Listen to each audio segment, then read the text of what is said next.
আসসালামু আলাইকুম। মাহমুদা টাইনি ওয়ার্ল্ডের আরও একটি ব্লগ ভিডিওতে আপনাদের সবাইকে স্বাগতম জানাই। কাছে এবং দূরে, দেশ ও দেশের বাইরে যে যেখান থেকে আমার ভিডিওটি দেখছেন তাদের সবার জন্য আমার শুভকামনা রইল।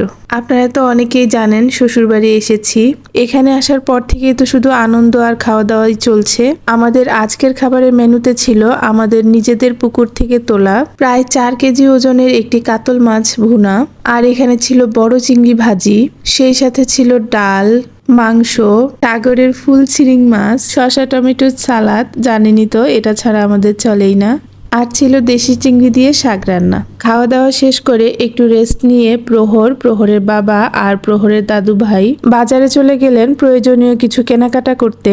আর এই তো আমি এখানে বাড়ির আশপাশটা একটু ঘুরে ঘুরে দেখছিলাম।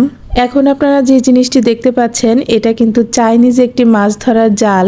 আমি এই জালটি অবশ্য আগে কখনো দেখিনি, এবারই প্রথম দেখলাম। ইতিমধ্যে আপনারা হয়তো নিয়াজকে চিনে ফেলেছেন, সেই নিয়াজই এই জালটা ফেলেছিল বিলের একটা ধারে।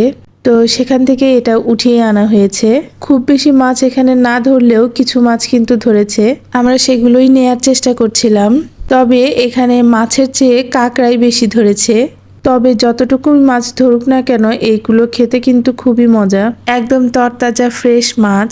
এই মাছের ঝোল দিয়ে সাদা ভাত খেতে কিন্তু খুবই মজা। আসলে শহরে তো আমরা অনেক কিছুই খাই, কিন্তু এরকম তরতাজা ফ্রেশ মাছ আসলে কিন্তু খুব একটা পাই না। গ্রামের আসল সৌন্দর্য, আসল মজা কিন্তু এখানেই। এখানে যা খাবেন তাই তরতাজা, তাই ফ্রেশ, আর সেগুলোই খুবই মজা। কিন্তু তাই বলে কিন্তু আমরা এই কাঁকড়াগুলো আর খাবো না। এগুলোকে ধরে ধরে আমরা এখানে মেরে ফেলছিলাম। তার কারণ হচ্ছে এগুলোকে যদি আমরা ছেড়ে দেই তখন তারা অন্য আবার আরেকটা জালে ধরা পড়বে, আর সেই জালটা কেটে আবার বেরিয়ে আসবে, এতে করে কিন্তু জালটা ছিঁড়ে যাবে। আর তাই এই কাঁকড়াগুলোকে আমরা এখানেই মেরে ফেলছিলাম। কাঁকড়াগুলো তুলে নেওয়ার পর অবশ্য খুব একটা মাছ দেখা যাচ্ছে না, তারপরেও এটা অনেক বড় একটা বালতি, তাই হয়তো অনেকটাই বোঝা যাচ্ছে না। যাই হোক, গ্রামে এসে তো শুধু খাওয়া দাওয়া আর খাওয়া দাওয়াই চলছে। এই যে কাঁঠাল গাছটা দেখতে পাচ্ছেন এটা কিন্তু আমাদের বাড়ির উঠানের একটি কাঁঠাল গাছ। এই গাছের কাঁঠাল কিন্তু খেতে খুবই মজা। এখানকার একটা বড় কাঁঠাল আমাদের জন্য রেখে দেওয়া হয়েছিল, আমরা আসলে যেন এটা খেতে পারি, আর সেটাই এখন খুব কষ্ট করে পেরে নেওয়া হচ্ছে।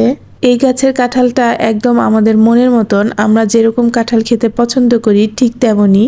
আসলে খাওয়া দাওয়াটা বড় কথা না, বড় কথা হচ্ছে তাদের আন্তরিকতাটা। আমার বাড়ির সবাই কিন্তু একে অপরকে খুবই ভালোবাসে, সম্মান করে।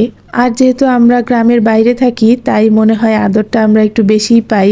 এবার কিন্তু প্রচন্ড গরম পড়েছে, একদিকে গরমে অশান্তি লাগে আর অন্যদিকে বাড়ির সবার সাথে থাকতে খুব ভালো লাগে। যাই হোক, এখন আপনারা যে ক্লিপটি দেখতে পাচ্ছেন এটা ছিল ঈদের দিন সকালের। কুরবানির মাংস কাটার জন্য আমরা আলাদা লোক রাখলেও প্রহরের বাবা নিজে হাতে মাংস কাটতে খুব পছন্দ করেন, আর প্রায় প্রতিবার ঈদেই আমাদের কুরবানির মাংসগুলো বেশিরভাগটাই কিন্তু উনি একাই কাটেন। এক কথায় বলতে পারেন এটা হচ্ছে তার কুরবানি ঈদের আনন্দ। গরম হোক আর যাই হোক, আমরা কিন্তু বাড়িতে মা বাবা সব ভাই বোন আর ছেলেমেয়েরা মিলে খুব খুব খুব বেশি আনন্দ করে কুরবানি ঈদটা কাটিয়েছি আলহামদুলিল্লাহ। এই গরমে সবার সুস্বাস্থ্য কামনা করে আজকের মতন এখানেই বিদায় নিয়ে নিচ্ছি। সবাই ভালো থাকবেন, সুস্থ থাকবেন। আল্লাহ হাফেজ। আসসালামু আলাইকুম।